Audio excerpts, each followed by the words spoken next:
বলেন তো ইমানের উপর থাকার উপায় কয়টা? এক নাম্বার কোরআন সুন্নাহ মেনে নেওয়া। কিভাবে? ওলামাদের ব্যাখ্যা অনুযায়ী। আল্লাহ আমাদের সকলকে এই এক নাম্বারটা মেনে ইমানের উপর থেকে ইমান নিয়ে যেন মরতে পারি, আল্লাহ তৌফিক দান করেন। দুই নাম্বার, নিয়মিত ভালো আমল কম হলেও নিয়মিত করা। মনে করেন আপনি দৈনিক 33 বার সুবহানাল্লাহ পড়েন, এটা একদিনও ছাড়বেন না।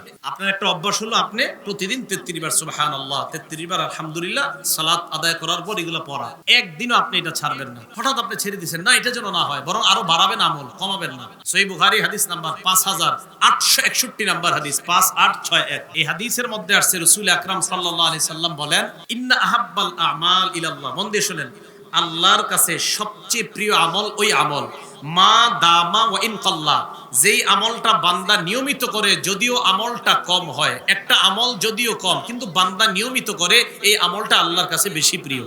তাহলে নিয়মিত আপনি মাশাআল্লাহ একটা আমল করেন, যেমন আপনার একটা অভ্যাস যে হুজুর আমি তো প্রত্যেকদিন বিছানায় বৈশা আমি 50 বার দুরূদ শরীফ পড়ি, এটা আপনার নিয়মিত অভ্যাস। হঠাৎ আপনি ছেড়ে দিয়েছেন, এরকম যেন না হয়।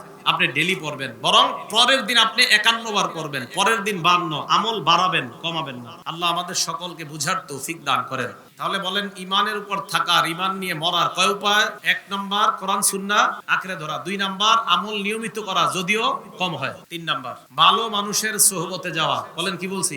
হ্যাঁ, আল্লাহ ওয়ালাদের সোহবতে যাওয়া। বলেন আল্লাহ ওয়ালাদের সোহবতে যাওয়া।